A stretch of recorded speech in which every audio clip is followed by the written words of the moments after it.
Hi, I'm Kara Infante, and this is Bookish Flights. In each episode, I chat with one bookish guest as we take some time to sample and savor the pairing recommendations from their bookish flight. We hope to give you suggestions to cultivate your TBR list and nurture your leisure time through books.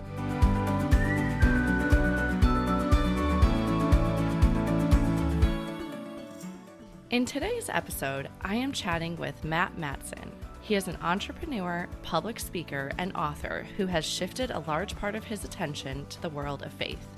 He believes that the space between people is sacred, and he's on a mission to spread more meaningful human connection. I am beyond excited to have him on the show today with a topic that is near and dear to my heart. Welcome to the show, Matt. Thanks, Kara. I'm really excited to be here. I am really glad to have you here. Well, why don't you start by telling us a little bit about who you are? That's, of course, a really big question. I like to say, I don't like to say, I do say often because it's very true that I believe I was put on this planet to help people gather together to talk about the important stuff of life. I don't know where that came from. I like said it one day to my buddy, and he was like, "Whoa, man! Like you should like that. You should write that down." So you're right. Like that matters to me. That what I just said. I believe I was put on this planet to help people gather together to talk about the important stuff of life, and I've done that in a number of ways in my career. I've helped student organizations on colleges all across the country gather people more people together to do important things. I've done that with nonprofit organizations and community and civic groups. I've done that in the faith world with churches and things of that nature. And that's where my life has sort of taken me lately. It's taken me to the intersection of faith, or exploring people's faith, people finding or refinding their spiritual side, the intersection of that and the way we connect as humans, the way we come together, and how we can have more meaningful, maybe even sacred moments of human connection, just making our conversations and our interactions a little bit better. So my life sort of lives at the intersection between those two things. I'm not like I say I live in I do work in the faith world. I'm not like a ordained anything, or nobody's pointed at me and said you're important. I just am interested, and to be honest, read a bunch and devour other people's brilliance, and love the idea that I can have a conversation with people through their writing and then use that to become a better helper for other people. So that's boy, I've never introduced myself that way. That was, anytime somebody's like, "Hey, who are you?" Like, you always kind of take a different route. This is a whole different route today, Kara. Yeah. I hope that one makes sense. No, I love that. And I really think a couple thoughts were going through my head as you were saying that is, I think this is so important right now. I feel like sometimes I think as a country, we've never been so divided. Yeah.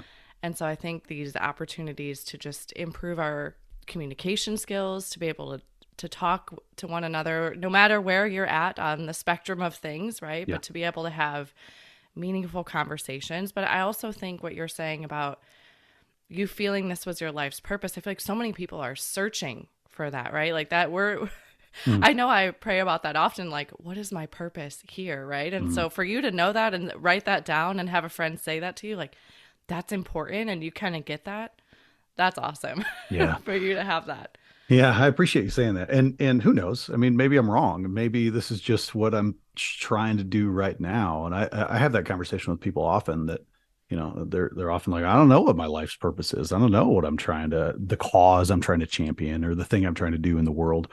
And I was like, I'm not sure I do either, but this is the one I picked today. Why don't you pick something today? And I think that is I think when my buddy, his name is Josh, by the way, he's my business partner, and we've been friends for a long, long time. But when he said, "Hey, when you said out loud, I think I was put on this planet to help people gather together to talk about the importance of life."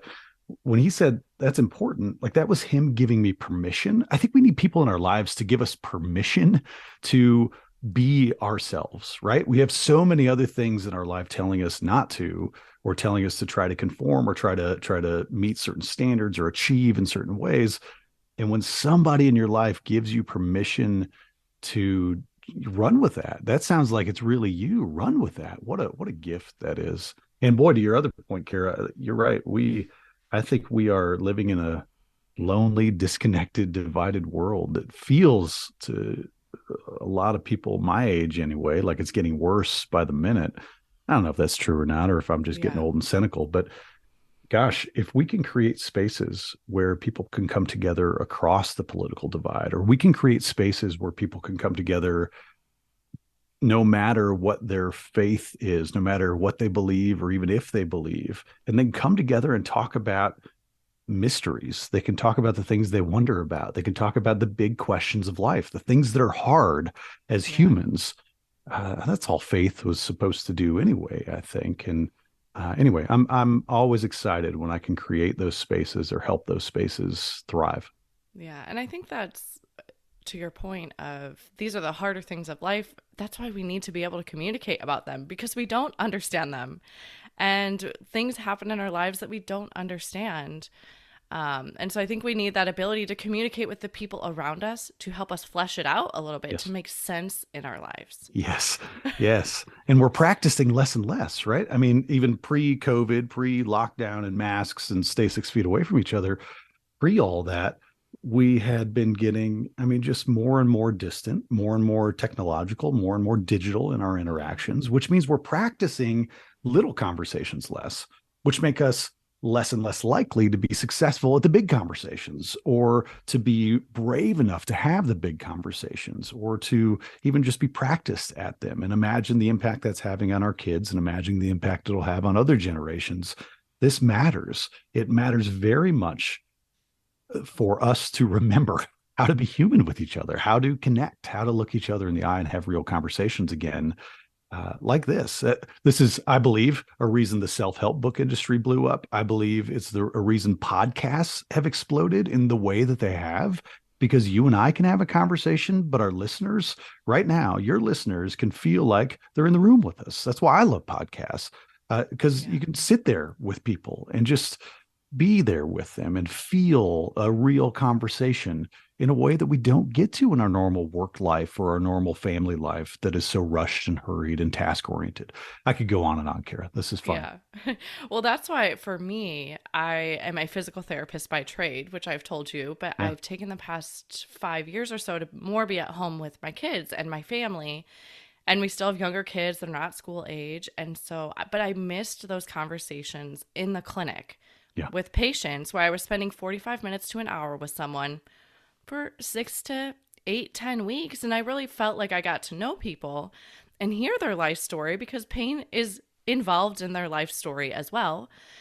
And I missed that. But right now is not the time in my life in our family that I'm going to go back out to the clinic. So I was like, well, how can I merge this idea of, talking to people, still getting to hear people about their life and what's really interesting about them and the things that make them tick. And I'm like, well, my other passion is books, although that was not what I've been Mm-hmm. trained, quote unquote, to do. But I was like, I'll do this whole podcast thing because I feel like it could be a great avenue to get that conversation again. And I feel so charged up after I have this. So I think it makes me be better in my family, right? Because I get a little bit of moment that's outside of being mom. I get some time to be creative. And so I've loved this venture. So I really appreciate you coming on to be another guest here. Yeah, I'm excited. Kara, what the way you just described that, I need you to know is so important. Like what you just described is what I don't know. I use the phrase sacred human connection. And sacred human connection doesn't have to mean we're talking about God or we're talking about religion or it's the feeling you had when you truly connected with your clients.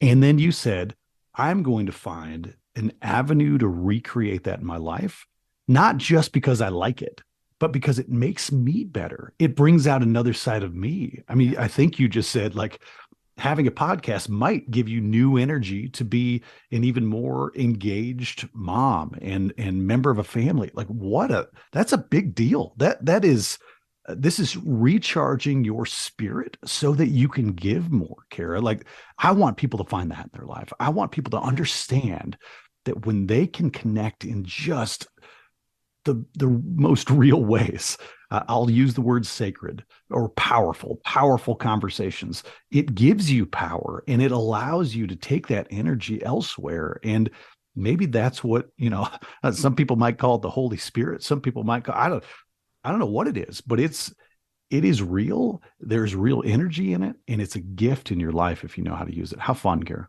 Yeah, well, thank you. So, could you tell us a little bit about how people may contact you if they're a business and they want you to come chat with them, or Sure. how can we reach you? Sure. Yeah, so I've got lots of brands out there. I'm a serial entrepreneur in a way, or at least I keep restarting the same idea in different avenues is probably what I actually do. But my most recent venture is called Between, and it's sort of paired with another brand called Today I Pray.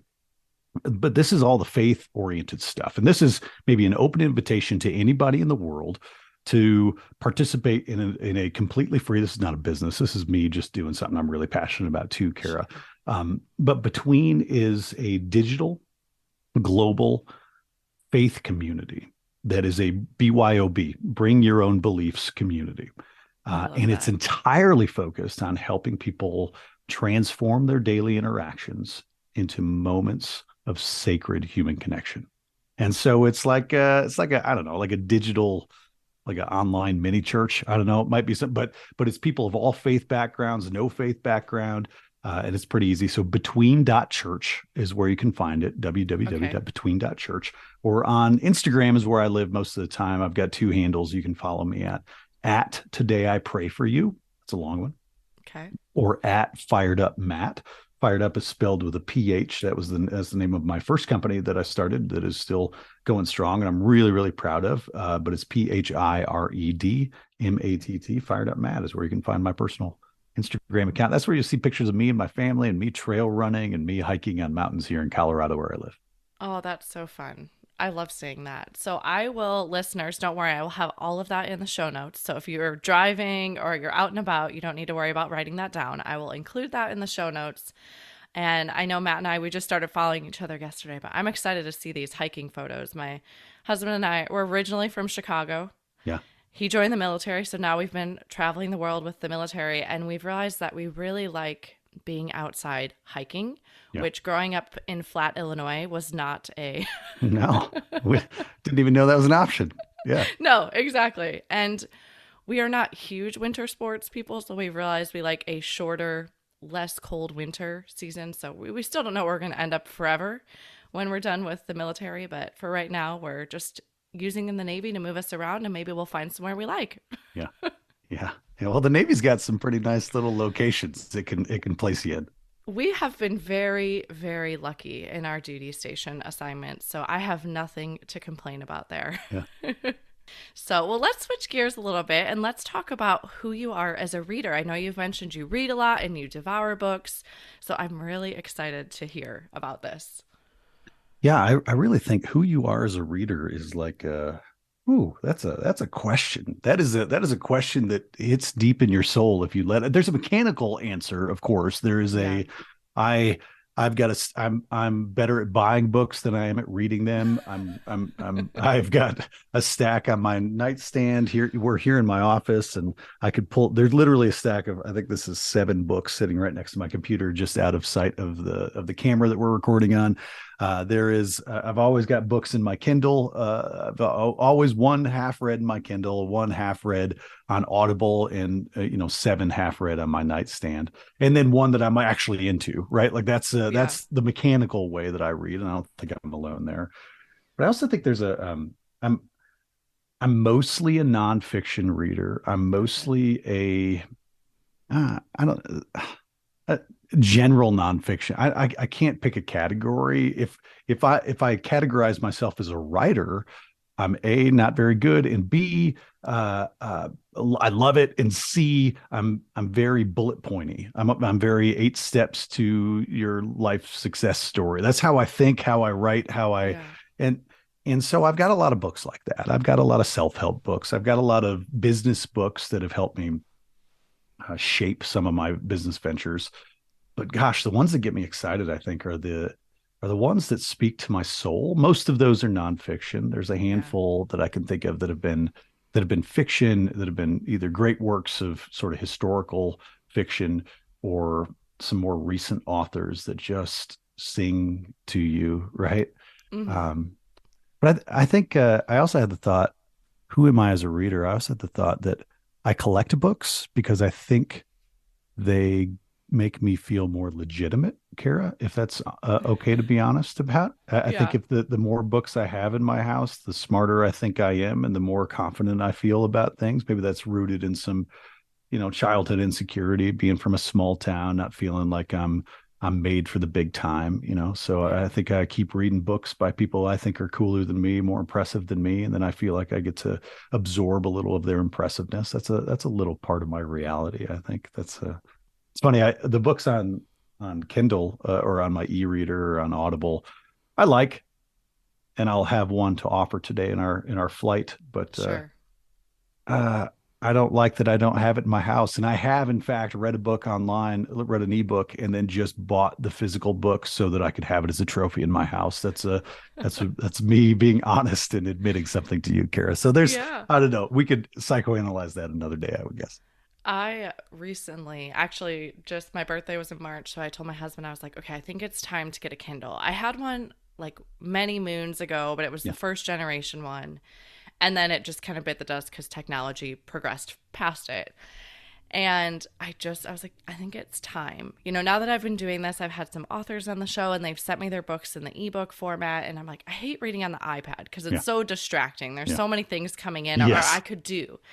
So I'm like, give me the Kindle.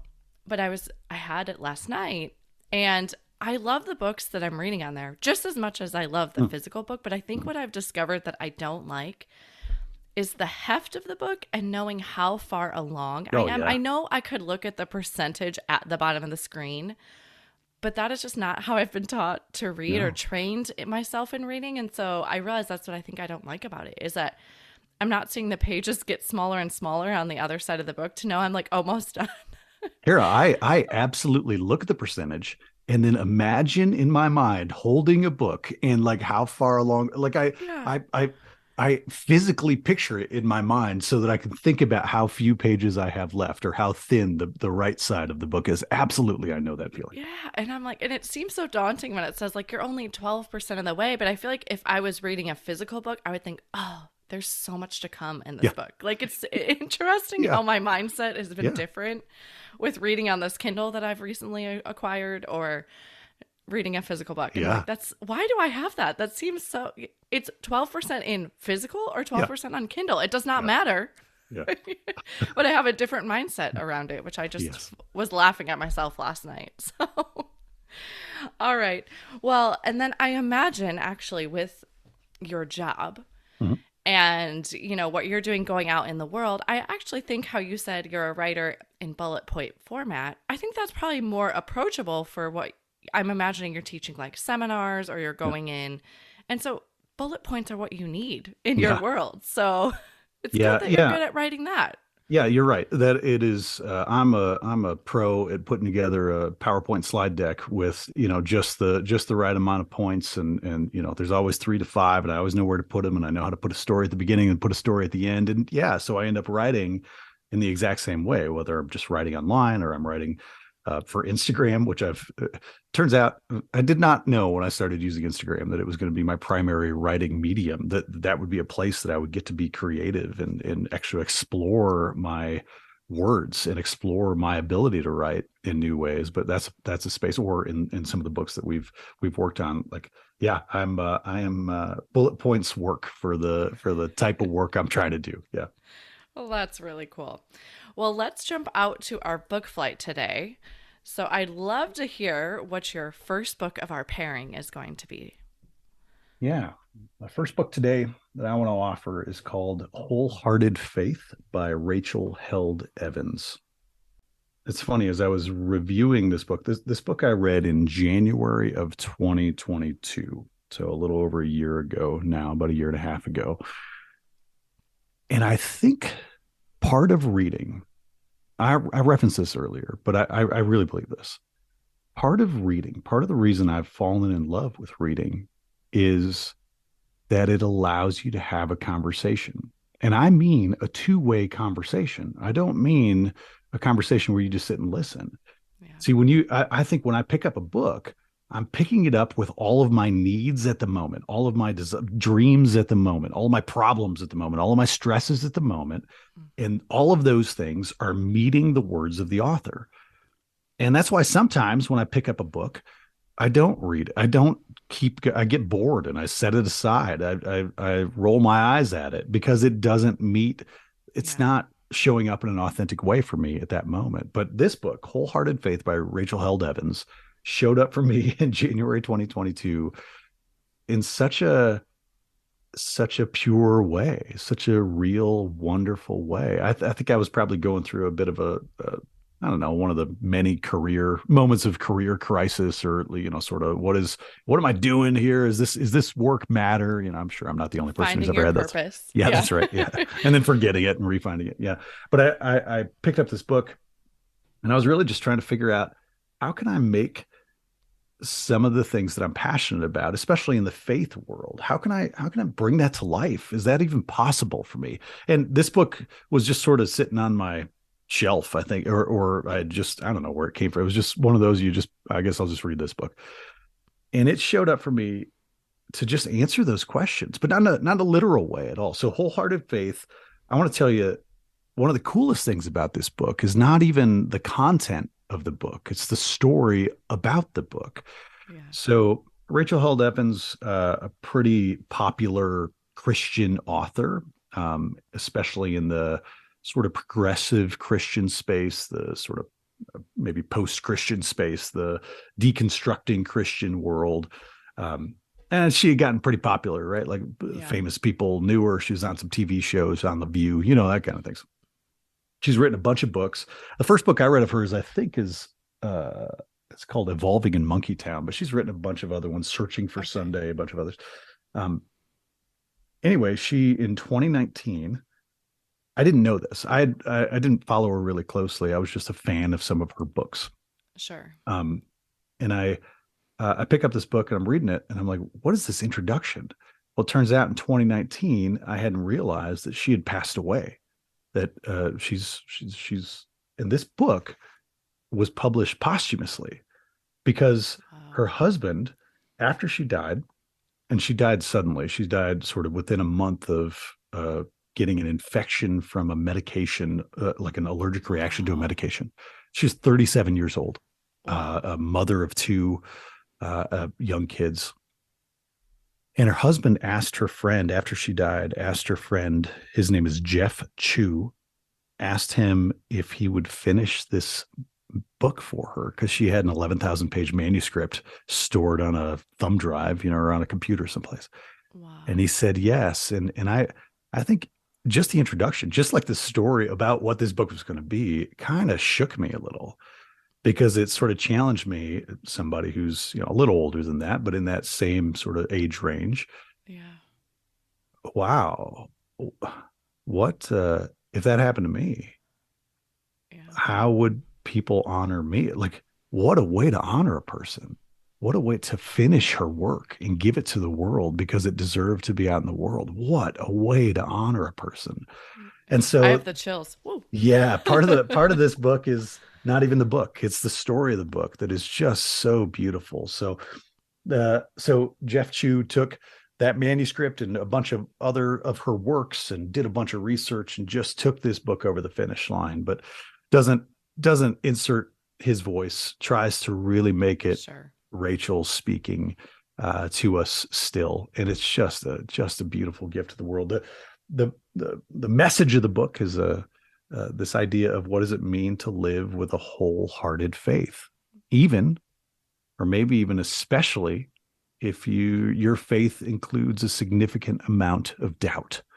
And so doubt is a big heavy theme in this book, and leaning into that and understanding that maybe that's where the best version of faith can be found is within that doubt, and exploring that doubt, and being settled in that doubt. Even I just it's a beautiful book.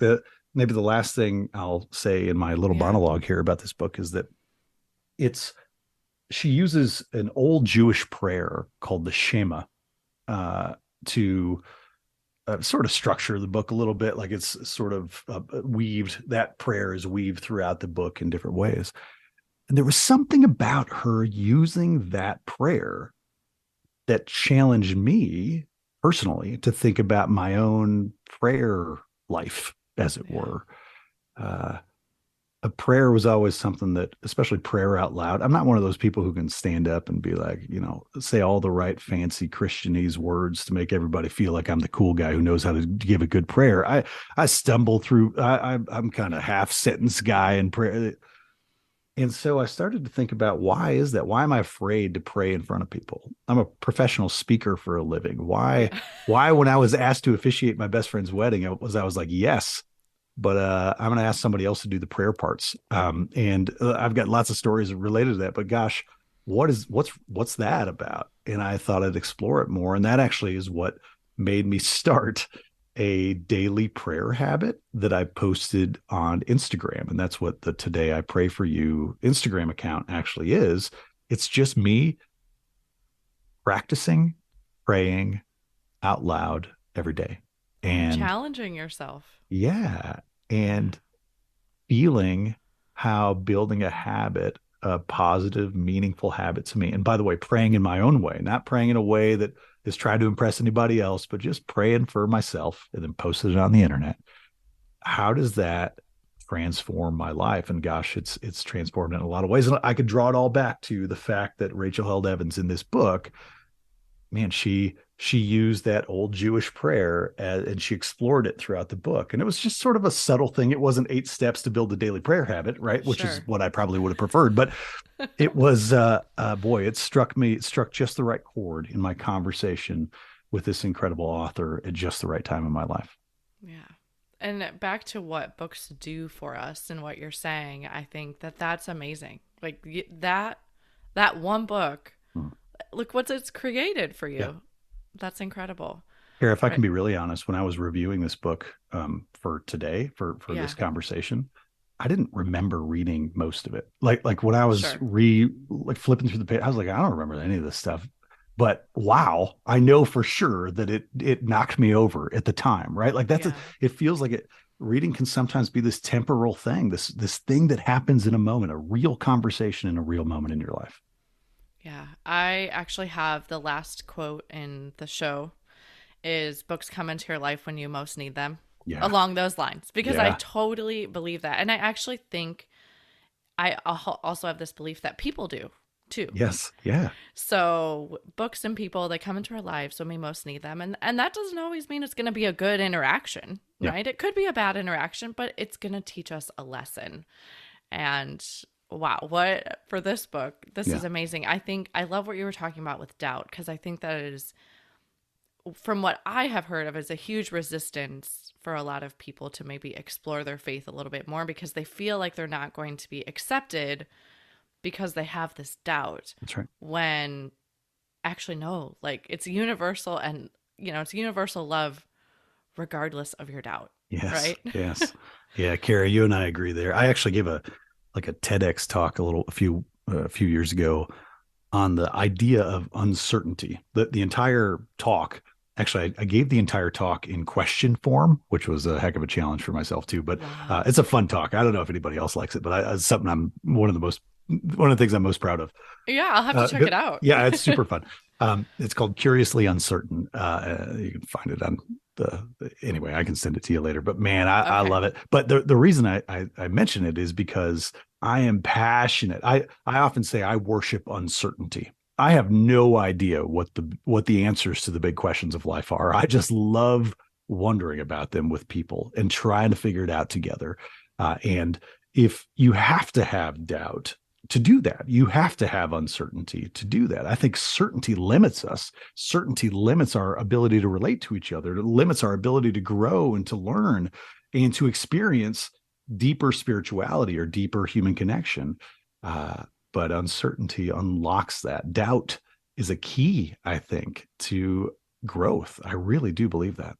Yeah, and I think what you're saying too is that in exploring that doubt and having the space to do that, you're opening up to trust Yeah. too. Yeah. And Yes. that whether that's trust in whatever your belief is or trust in the person you're having the conversation with. And that's a hard thing. Yeah, it is. It's another hard thing, but I think by opening up to the doubt and leaning into that, you're also you're having some trust there that you can do that, that you have a space to do that. Yeah, I think you hit the nail on the head. I think trusting trusting the universe, trusting God, trusting yourself, trusting that everything's going to be okay. Those are really hard things to do.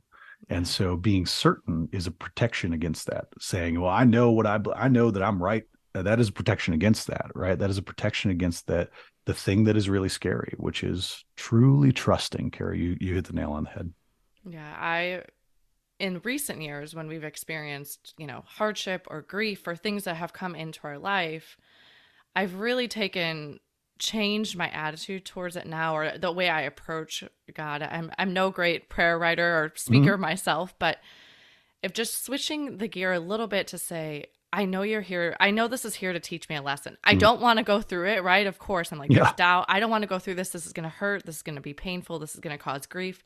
I'm still resisting, but just switching the question to be like, what is this here to teach me? Yeah. I think has allowed me to open up my heart to trust a little bit more that, yeah, this is going to suck, but Yes. I will become, whether it's a better person or I will learn this lesson and it'll make me something different in the end. Mm-hmm. That's a Kara, maybe faith, maybe a definition of faith is to trust the suck. Yeah. That's a pretty powerful concept. But anyway, okay, yeah. Yeah, because I feel like there's so many people. Yeah, you'll hear well, why did God let this happen? If there is a Mm. God, why did He let this bad thing happen? And I think we have to look at it as like, well, what is it here to teach us? Mm. What Yeah. what is this? Yeah. This sucky thing here to teach us? Yeah. Yeah. So, anyways, well, I digress. I kind of took away from the book a little No. bit, but I also love that you were talking about how having spoken prayer makes you uncomfortable. I kind of got like the palm sweat as you were saying that because I felt what you were feeling. Yeah. Yeah. And so recently I go to a Bible study of like women and moms, and the leader was out. So I had kind of become like the leader of the group that Yeah. day. And like, okay, well, can you do the prayer at the end? And I kind of was like, no one else wants to do it. Yeah. Yeah. And they're like, Carrie, you're going to be great. You're going to do it. You're going to be great. And sure enough, I was fine. Sure. I had to trust in the moment Yeah. that I would be fine and I would find the right words to say. And that at the end of the day, God, I know that God knows what's in my heart, no Yeah. matter if I get the right word or not. That's right. That's right. Yeah. There's a passage. I'm not a scripture memorizer, but there's a passage that's like, don't Jesus teaches people don't go pray on the streets trying to show off to people. Go pray Yeah. alone in your closet. Is basically that lesson. Yep. And that's how I'm like, well, I'm comfortable with that. That I could do that. Yeah. But if you want me to give, I've gotten the chance to preach at churches around here and at my own church, and I'm always really honored anytime I get to do that. And I think I'm a pretty good preacher. I think I can nail that sermon, but I always tell my head pastor, like, yeah, but you're doing the prayer afterwards. That's not me. He's Yeah. always very kind and graceful. He's like, someday you'll be confident enough to do it. Yes. Yeah. You're right. Yeah, shout out to my husband, because I feel like whenever we host a, holiday or whatever, I usually pawn it. Well, you're the man of the house. You should do the prayer. Pawn it off on him. So all right. Well, that was Wholehearted Faith by Rachel Held Evans. Is there anything else you'd like to add about that one? Oh gosh, so much. There are passages I'd love to read. There are but I think we've at least primed the pump there a little bit for anybody considering this book. Mostly just the beauty of having somebody honor you in such a way to finish a book and to give your words to the world, because those words need to be shared. What a gift and what a dream of the kind of legacy you might want to live. You might want to live for. You might want to search for. I love the story of this book. I love the book itself. I love what this book did for me. Yeah. I'll be totally honest. I lost my dad 12 years ago now, and I was an only child, so I've inherited everything. My husband joined the Navy literally within 2 weeks of my dad passing. He had found out he got in the Navy, and my husband's like, we have to figure out where we're going. They gave us Florida or Hawaii. And I'm like, I literally cannot make a decision right now in my grief. But a lot of stuff my mom, God bless her, has kept at her house. But I did take some of the stuff. I've taken like his hard drive. My dad was a musician, and I Yeah. have a notebook of songs that he's written. And I will be totally honest that I still have not really cracked the pages on that because I Sure. think it's going to be too painful. Yeah. Yeah. So amazing for her husband. This is why I'm saying this, that he had the ability to do that, because I feel that grief, and like how hard that is to just see her words of her manuscript, Oh, right? yeah. And do something with it. Like I feel like I'm still mired in this is going to be too painful to do. So I don't do it. Wow. But I mean, we don't have to live here too long, Kara, but since you opened that door, I mean, to someday when the moment's right and you do crack that notebook open to get to have that conversation again. I mean, that's what you get to do, right? Yeah. Like in the moment, and you'll bring to it everything that's real for you in that moment. There is something beautiful. I think we all want to live on. We all want to find the fountain of youth. We all want to find eternal life. And maybe writing, maybe this work, recording podcasts, maybe some of this is us trying to figure out a way to do it, trying to figure Yeah. out a way to have conversations with people years after we're gone. And what a beautiful, heavy, sure, but important thing. Yeah. Kara, I love it. I love it. Yeah. All right. Well, what is the second book of the pairing today? Second book today is relatively new to me, a new author to me. I did not know about this author until probably 3 or 4 months ago, and I picked up this book, and then I've since read another book of hers. The author's name is Shannon Martin, and the book that I want to talk about today is Start with Hello. Start with Hello, and the subtitle is "And Other Simple Ways to Live as a Neighbor." So this book. So Kara, I wrote a book with some friends back in like 2012, and that Okay. book is called Social Excellence: We Dare You, How Handshakes Can Change the World. It's bullet Okay. pointy. I'm proud of it, but Yeah.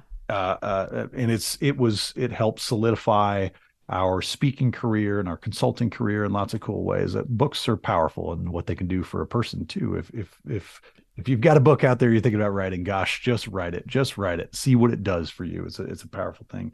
Yeah. But when I read this book, Start with Hello by Shannon Martin, the first half of it, every page I'd turn and I'd read something and I'd be like, what? Like I teach that. That's a bit that I do on stage when I speak. I think I wrote that, but then I'd be like, no, she writes it 100 times better than I. This is like if I. This is a book I wish I had written if I was an author who was 100 times better at writing than I actually am. This Okay. this book spoke to me through my own. It was like, yeah, yes, this is. I believe all this because I think I teach all this. I love it, but she does it in a deeper way, in a more real, raw way, and in a more poetic way through her words. So Shannon teaches this idea of finding the sacred in simple things. In fact, her first book is called The Ministry of Ordinary Things. I think that's the title, Ministry of Ordinary Things. Okay. And this book is like this almost a practical guide to being a neighbor. And what that really means. There's a couple quotes from the book. Is it okay if I read a couple quotes from the Yeah, book? please A couple do. short. These are really short ones. No, please do. Um, she writes at one point, she says, our attention is spent one small, seemingly mundane choice at a time. Ensure that your tiny choices reflect our grand ambitions for how people experience you and how you experience the world. It's all you've really got.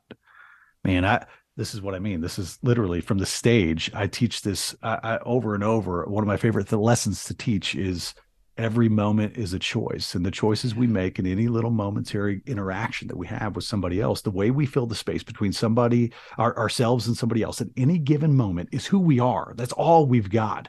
If we want our faith to come, if we want to embody our faith or our deepest beliefs or our values or however you want to guide your life, the only place for that to manifest itself is in the space between ourselves and other human beings. And the only way we do it is by making little momentary choices. And so Shannon writes that much better than I could, and expounds on that. And this just wonderful memoir of a book. This is really kind of a memoir that teaches you how to be a neighbor, which Yeah. is, gosh, as we were talking earlier, Kara, like, isn't that what our world needs a little bit more of?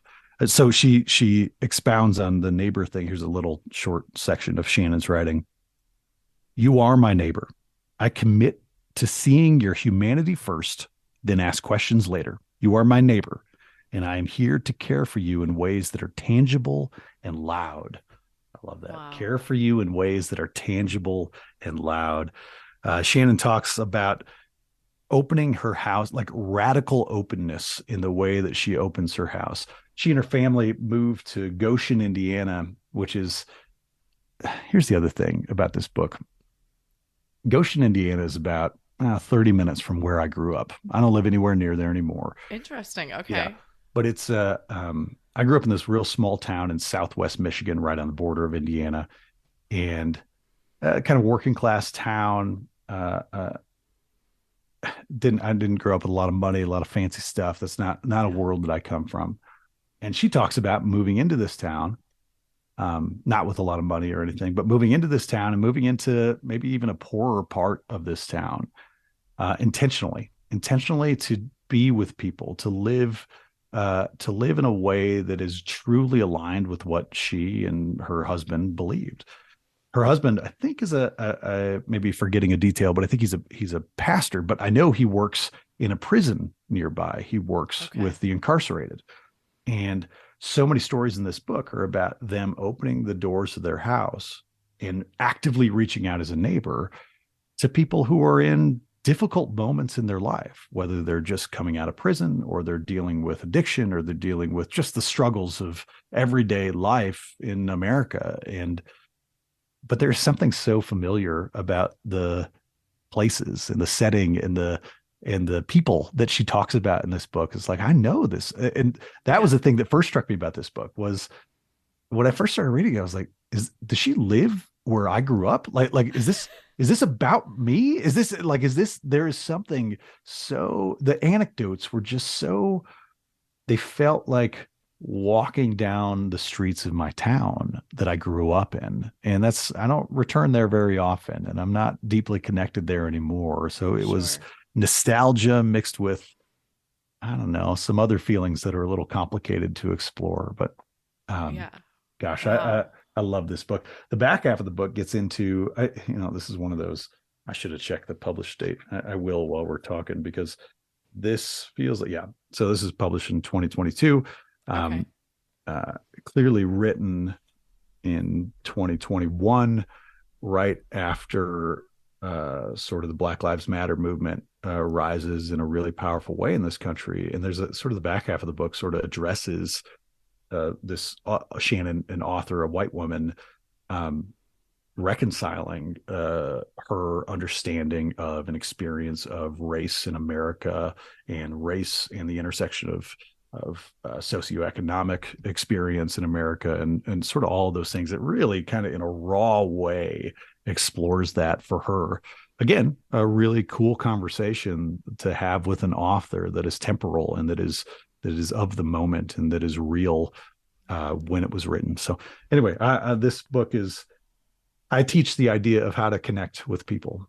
This teaches the idea of how to connect with people in even more extreme ways and in even more um, loving ways, caring for people in ways that are tangible and loud, I think is what Shannon said. So Yeah. I love this book. Yeah, I think what you're kind of saying, that last part there about, all of the stuff going on in our country and exploring it in a raw way, those are the hard topics we're Mhm. faced with, right? And so to be able to figure out how to have that conversation, or, even just starting with the book, like you're saying, like that could be the conversation right there. And you Yeah. read that and explore that for yourself, and then bringing that out into the world. I'm thinking about growing up in a small town, similar here, but just how that felt to you, right? Like that was a book that spoke to you, and not just from what the topics I was talking about, but from the nostalgia piece. And I Yeah. think that's so cool. Probably, I imagine 30 being 30 miles from where you grew up, like geographically, and the Midwest is its own beast a little Yep. bit, right? Like Yep. it's, Yeah, that's right. These are the same people. This is the same. yeah, They live the same story in such a real way as me growing up and my neighbors growing up, and the people down the street that I didn't talk to enough because they were different than me, and like all yeah, of those things are real, and they all kind of re-showed up for me in the reading of this book. yeah. We moved to a small town when I was in going into sixth grade. And it was kind of the same thing, right? Of like everybody had didn't talk to you because they had such a like, their community was already established. So to like break into a small town community, being an Yeah. outsider was a challenge too. And I had hit my growth spurt, so I was like the tallest out of the entire sixth grade Yeah. class as a girl. It was the worst. I survived, but I was like, here I am, super shy, book nerd, really tall, and moving to a community that was hard to break into. But Yeah. I live to tell my story today. That's right. Um, and then the last part that I was thinking about is those tiny choices that you're Mm. talking about, and for me, a big tenet of like what I'm trying to teach my kids is that personal accountability. The only person you can control is yourself and your reaction in that moment. That's right. And we often feel powerless, right? We often feel powerless for so many reasons. And some of those reasons are very legitimate and Sure. complicated and societal.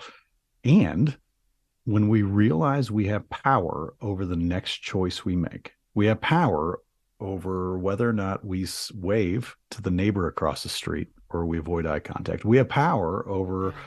whether we look over the fence in our backyard and ask a question and invite them over for tea or invite them over for dinner that night. Like we have power over those choices, and we have power not to make those choices. And a lot of times it's safer and better for us because that's where we are at that point in our life to Yeah. not make those choices. But when we realize that we do have power over those choices, wow, that gives us strength. And yeah, I agree. I want to teach my kids. I want them to know, like, I get it if you don't choose to do those things. I get it in the middle school lunchroom if you don't choose to go sit by the kid over there who's by themselves, because those are hard things to do. And that's a complicated social dynamic and there are consequences. Yeah. I get all of it. And you have power over that choice. You can make that choice if you want. You are not a just a product of society. You get to shape you get to co-create every room that you're in. Wow, what a power to have. Yeah. Yeah. And that gives them a little something, like you said, a strength to work with. Yeah. Yeah. Yeah. I'm also thinking of, with moving around with the military, we've had the chance to be neighbors a lot. We Yeah. move a lot. And I've found, honestly, that the duty stations that I have enjoyed the most are when we have had a community. So there has been times when we've maybe had young children or we're only going to live somewhere for 1 year that I might be tempted to not put myself out there because Mhm. I'm like, I'm either tired or sleep deprived, or what's the point? We're leaving very shortly after this.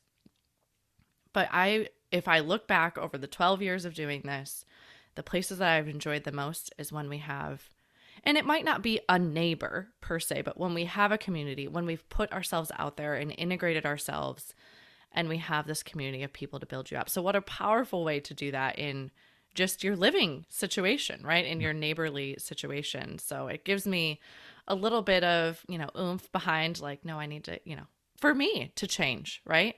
And to be a better neighbor where we're at right now. Yeah. I often I often use the phrase create the culture you crave. And I think we sometimes forget that, when we move into a neighborhood, first of all, that is hard to move around a lot and as soon as you unpack, okay, now my next job is to do the most difficult thing in the world, which is to build intimate relationships with the people, strangers living around me who all have their own problems and all have their own to-do lists and all have Yeah. and all we can do is take the coffee cake across the street and knock on the door. That's all we can do. All we can do is pick up the phone, and all we can do is wave to the neighbor as they're driving out and hope that we get to remember their name next time. That's all we can do, is make those Yeah. little choices one at a time. Yeah, absolutely. Well, thank you for giving me a little bit of fire Mhm. behind that, but I'll have to grab this book and read about that. So that was Start with Hello by Shannon Martin. And then what's the last book of our pairing today? The last book is the book I'm maybe most excited about. This book I listened to on Audible. I listened to the audio version of this book, and I Okay. want to strongly recommend, I mean, with absolute fervor, I recommend you listen to this book. This book is not just a book. I'm sure reading it. In fact, because I've listened to it, now I can't read any of her quotes from this book or anything else from this book without hearing the beautiful, peaceful, just just like summer breeze of a voice that is Barbara Brown Taylor. Barbara Okay. Brown Taylor, the author, is another kind of progressive Christian, post Christian. She used to be a minister. She isn't anymore. She left that world, but still writes about faith in new and beautiful and fascinating ways. And the book that I want to recommend is called Learning to Walk in the Dark, again, by Barbara Brown Taylor. Okay. Uh, this book is something else. Let me find a quote. I've learned things in the dark that I could never have learned in the light, things that have saved my life over and over again, so that there is really only one logical conclusion. I need darkness as much as I need light. This book Wow. is an exploration of darkness. What a concept. Kara, you and I'm sure, I'm not going to assume for you, but we are taught in our society that darkness equals bad. Always find the light. And that's a nice metaphor. It's a pretty easy, accessible metaphor. You can think about the application of that in your faith life. You can think about that application in just some nice inspirational words that you might have. It's just a nice, easy metaphor. Dark, bad, light, good. We can Yes. run that way.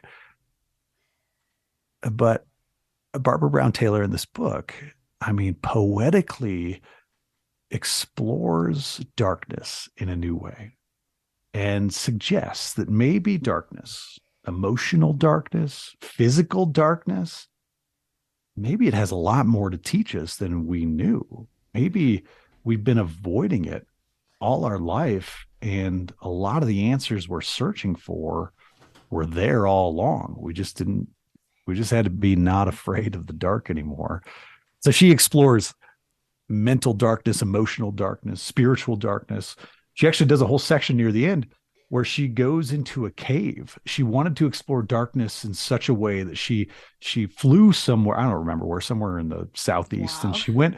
she went caving. Now, this is not a young lady, and she goes caving with it. Like, this is not like walking through, Mammoth Cave that you saw a billboard for on the side of the highway. This is like they go in the back entrance where the professional cavers go to some cave deep, deep down to experience absolute darkness at a Okay. point which they turn off all their headlamps and flashlights and sit quietly for a long time and just truly experience darkness. And that section of the book just struck me because it was adventurous, it was exciting in the way that she tells the story, and it was spiritual. It was Plato's cave. It was this story about Jesus in the tomb, but it was all a metaphor of her actually going into a real cave and being real in the dark and describing in the most beautiful language what she saw. She tells this story about how there Wow. was this little crystal that she saw in her headlamp, and she was able to pick it up, a little rock with crystal elements in it, and that just shined so beautifully in the darkness of that cave. And it was like something she had never seen, like a gem that had never been discovered before. And she puts it in her pocket and then goes home and gets out of the cave and goes back. And later on, oh, she remembers, oh, I've got this beautiful gem. And she pulls it out of the bag that she stored it in, her pocket or whatever, and she looks at it, and it's a dull, boring rock.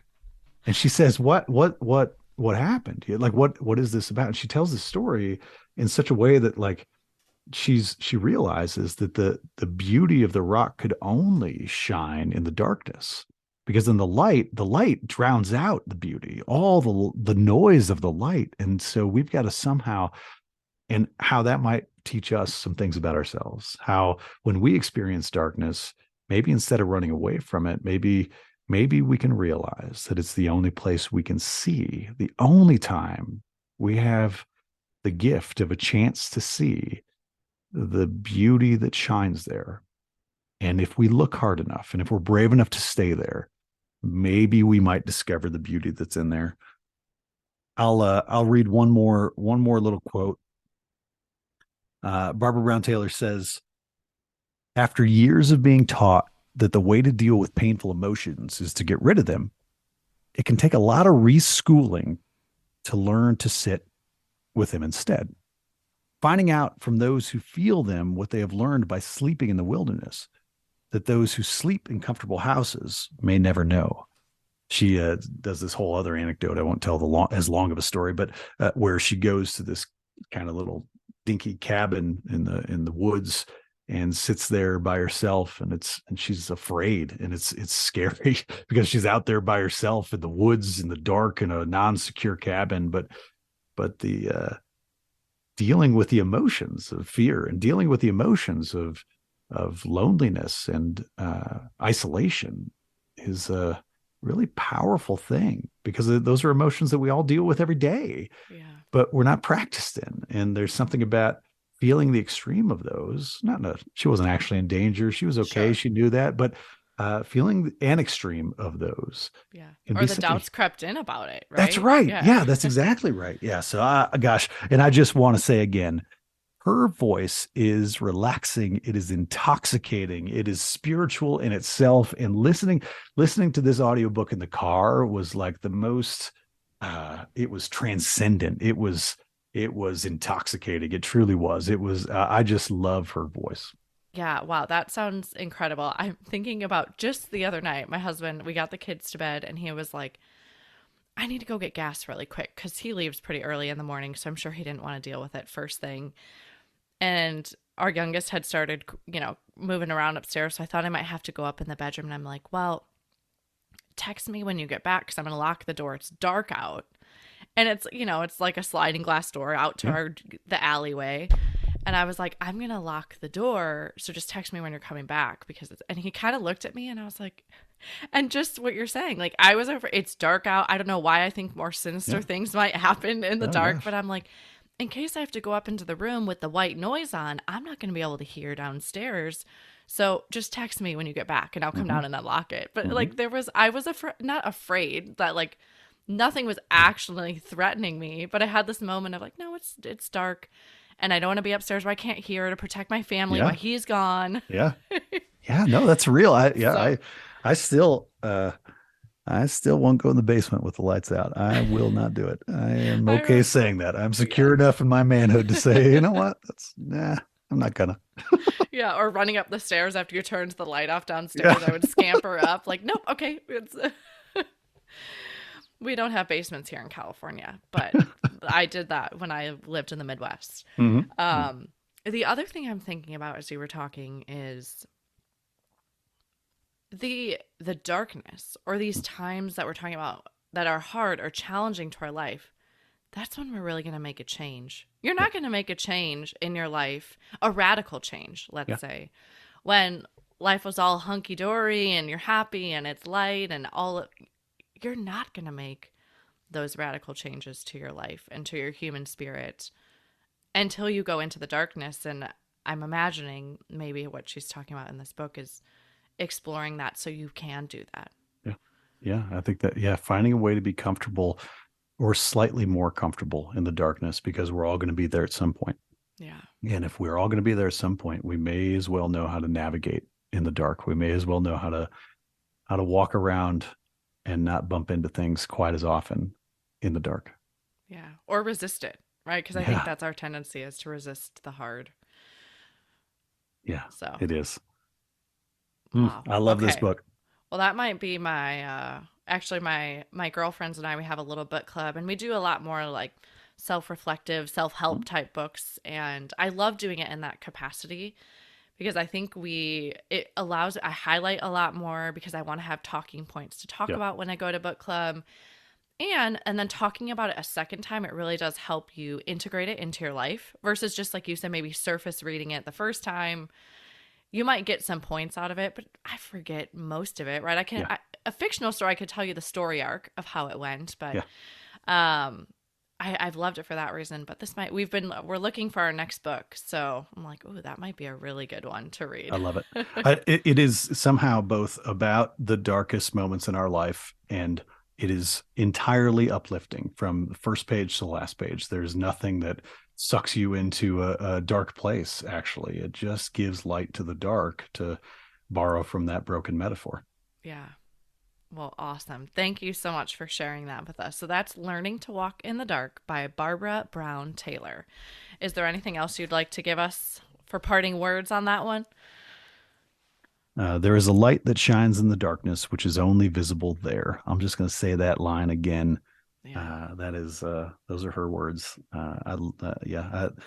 It's funny that listening to a book too is a whole different experience. It feels like a whole other medium. It's a whole other way to experience something, right? And I think podcasts give us a little bit of that too. They give us a little bit of the sitting with somebody and letting them, just sort of surrendering to them, letting them guide us through this moment. You're not reading with your voice, you're reading with their voice in a very real way. And that's a whole different experience. So that's probably worth exploring in another podcast episode. Yeah. What a cool experience to have, though. Well, let's finish off today with our bonus pairings, which are just a speed round of questions. So you can just answer these really quick. Okay. Are you a rereader? No, I'm really not. I Yeah. I probably reread one book in my life. That's not a joke. Yeah, I am not a Okay. rereader. What book is it? Can I ask? Well, I don't know, but I Okay. remember rereading something. But that was what book? You know what? I've probably reread How to Win Friends and Influence People by Okay. Dale Carnegie. That was one of Yeah. the. There's probably another question in here that's like, what's one book that has changed your life? That's one of the books that has changed my life. That is, but How to Win Friends and Influence People by Dale Carnegie. I read it once when I was probably 24, and then I probably read it again 10 years later Okay. to remind myself why it changed me so much. Yeah. Okay. Well, that is one of the questions. Do you have any other books you on the what was one book that changed your life, or that's the one?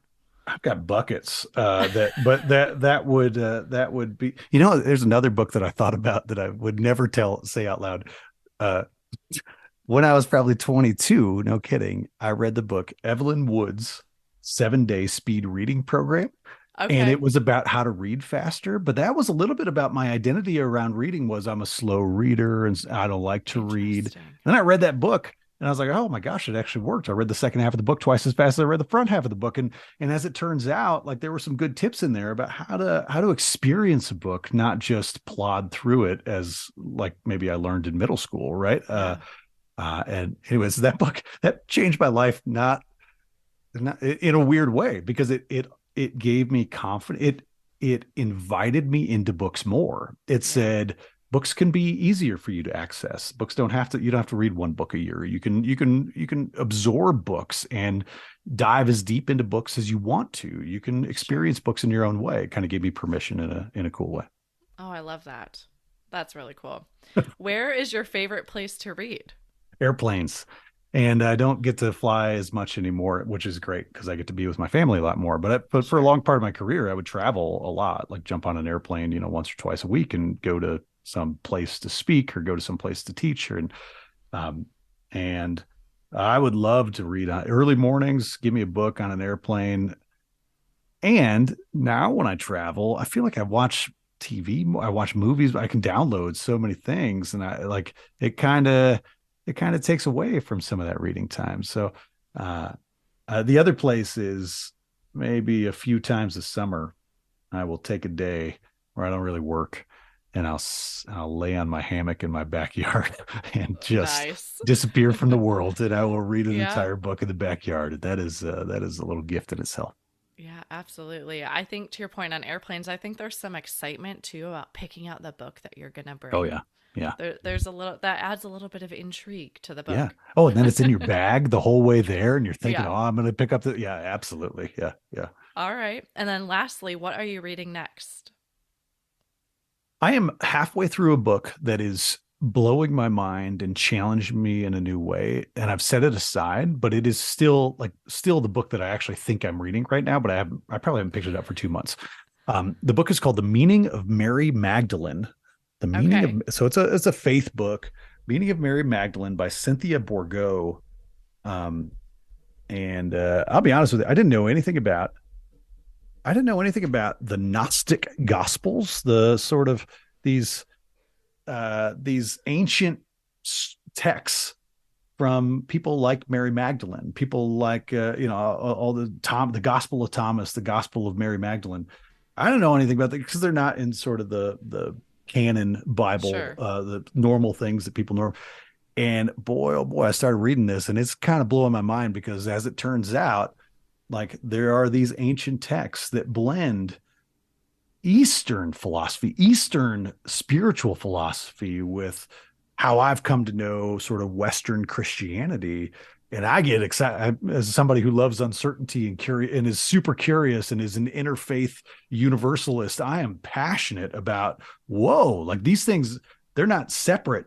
They're on the same track. They're intersected, and there is a real connection there. So and Cynthia Bourgeau is like this brilliant scholar. And so a lot of what I'm reading here is like a little above my pay grade, if you know what I mean, Carrot. Like I'm trying to keep up with her.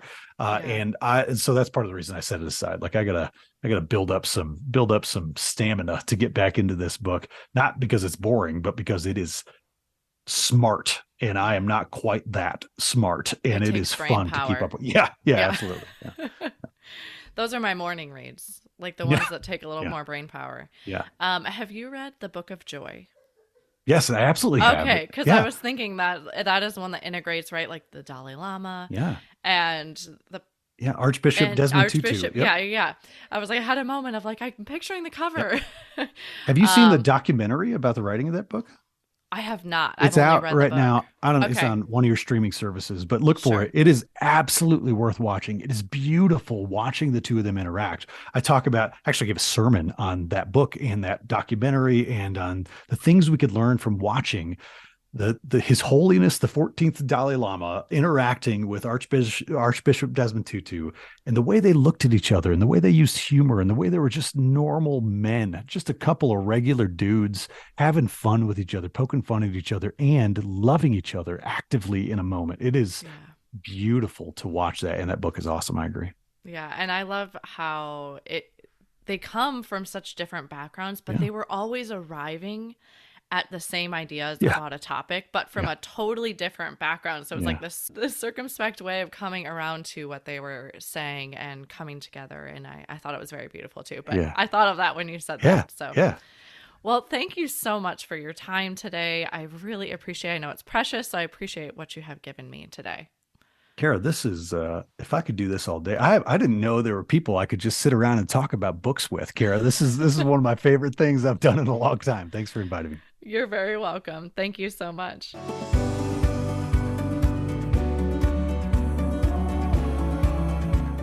Thank you for listening to Matt Mattson and I in our discussion today on his book flight of books about the sacred space between us.